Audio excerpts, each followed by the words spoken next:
On the night of April 14th, 1865, the United States lost more than just a leader.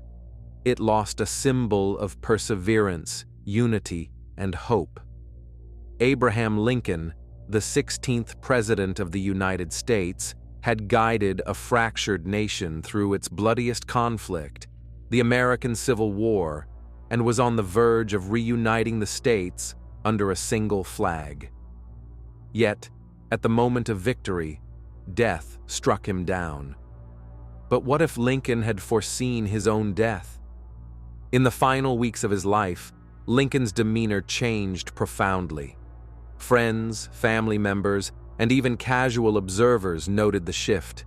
His smiles grew fewer, his shoulders sagged under invisible weight, and a distant, sorrowful look clouded his eyes. Despite leading the Union to triumph, Lincoln exuded little joy, as if he knew the victory came at a great, personal cost. Days before his assassination, Lincoln shared a dream with his wife, Mary Todd, and a circle of close confidants. A dream so vivid, so chilling, that it left an indelible mark on all who heard it.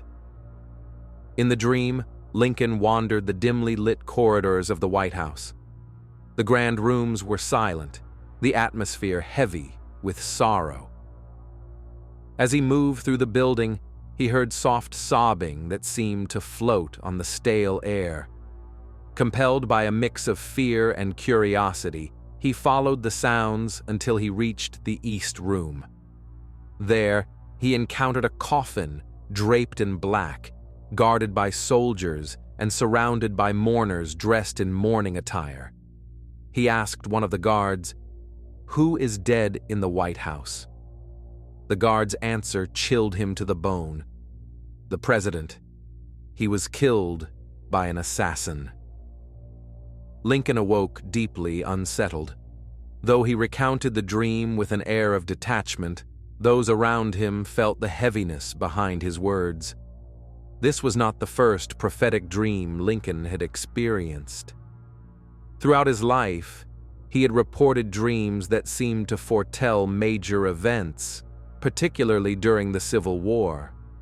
He often spoke of dreaming about sailing swiftly toward an unknown shore whenever the Union was poised for military victory. Dreams, for Lincoln, were not mere fantasies, but messages, clues from a realm beyond conscious understanding. But this dream was different. It was final. It was about himself. Despite the heavy omen, Lincoln continued with his duties. Publicly, he remained optimistic, speaking of reconstruction, forgiveness, and a future where the wounds of the nation could heal. Privately, he seemed more introspective, more resigned, as if steeling himself for an inevitable end. On the morning of April 14th, Lincoln reportedly awoke in good spirits. He spent time with his son, met with cabinet members to discuss the reintegration of the southern states, and laughed more openly than he had in weeks. That evening, he and Mary Todd decided to attend a performance at Ford's Theater, the comedy Our American Cousin. They arrived at the theater to a standing ovation. In the presidential box, Lincoln relaxed for the first time in days, unaware that in the shadows, a deadly plot was unfolding.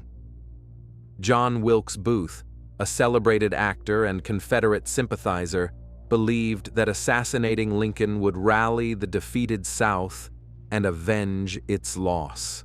Familiar with the layout of Ford's Theater, Booth devised a meticulous plan. At approximately 10:15 p.m., during one of the play's loudest moments of laughter, Booth entered the presidential box unnoticed. With a small Derringer pistol, he fired a single shot at the back of Lincoln's head. Pandemonium erupted. Mary Todd screamed.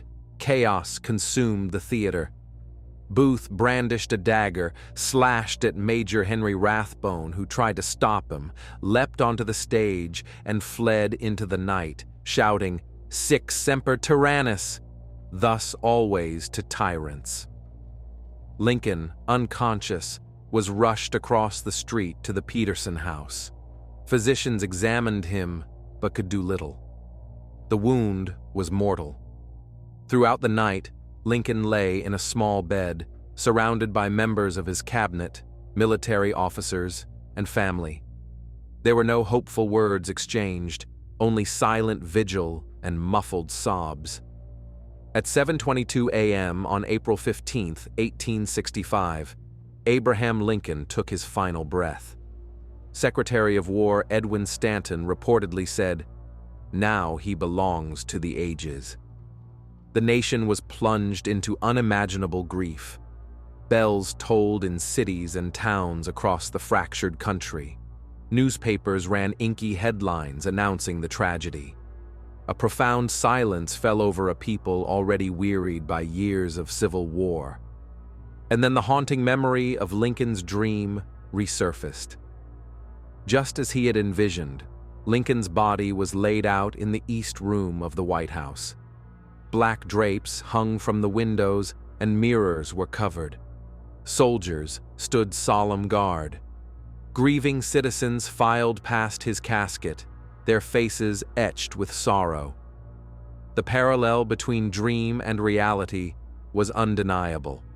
For many, Lincoln's dream was not a coincidence. It was a prophecy fulfilled.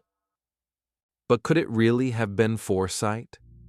Historians and psychologists have long debated the nature of Lincoln's final dream. Some argue that Lincoln's mind, burdened by the immense weight of war, death, and political turmoil, inevitably conjured such grim imagery. Living under constant threat of assassination, witnessing the deaths of hundreds of thousands, and carrying the fate of a fractured nation on his shoulders, these would leave profound scars on any soul. Dreams, after all, often serve as mirrors reflecting our deepest fears and anxieties. Yet others believe there was something more elusive, more mysterious at play. That Lincoln, through his unique suffering, his empathy, and his immense sense of destiny, became attuned to subtle, unseen currents of fate, those invisible forces that whisper to us when we are most vulnerable, when the veil between the conscious mind and the unknown is thinnest. Throughout history, dreams have not simply been dismissed as nighttime hallucinations. In countless civilizations, they have been regarded as sacred windows into deeper truths. The ancient Egyptians believed that dreams were communications from the divine realm, messages intended to guide, warn, or bless. Greek and Roman leaders often consulted dream interpreters before embarking on critical campaigns, trusting that the gods spoke most clearly in slumber. Joan of Arc famously described her visions as dreams sent by saints and angels, dreams that propelled a young girl into the furnace of battle, altering the course of a nation.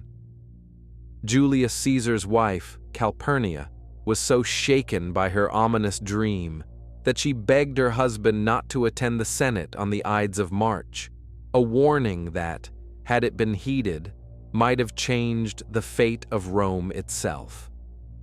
In more recent times, Martin Luther King Jr., though not speaking of dreams in a mystical sense, invoked the profound symbolism of dreams to spark a revolution of hope, equality, and change. Lincoln's final dream, when placed beside these legendary visions, takes on an even more haunting resonance, an eerie, chilling intersection of destiny, intuition, and history itself. Perhaps Lincoln's long acquaintance with death, losing his mother at a young age, burying two of his beloved sons, witnessing the battlefield carnage firsthand, sharpened his awareness to the inevitable conclusion of his own journey.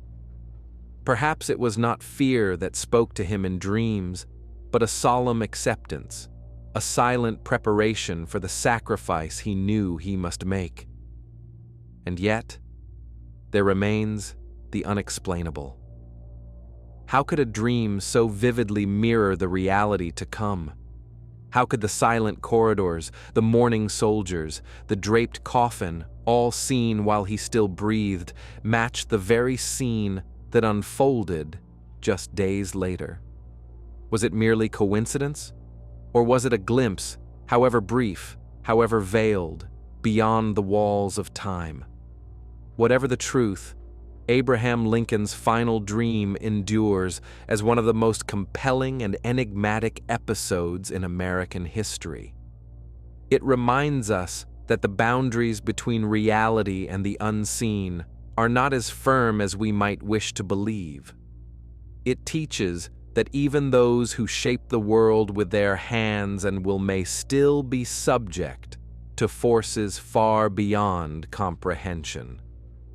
As we walk today through the marble halls of the Lincoln Memorial, as we read his words etched into stone, we are not just honoring a leader or a martyr. We are touching, however faintly, a story woven with destiny, a story that perhaps Lincoln himself knew was never fully his to command. Maybe, just maybe, some dreams are not dreams at all. Maybe they are messages, not penned by human hands, but written across the silent heavens, among the eternal stars. Subscribe for more historical mysteries. Like and share if you love history.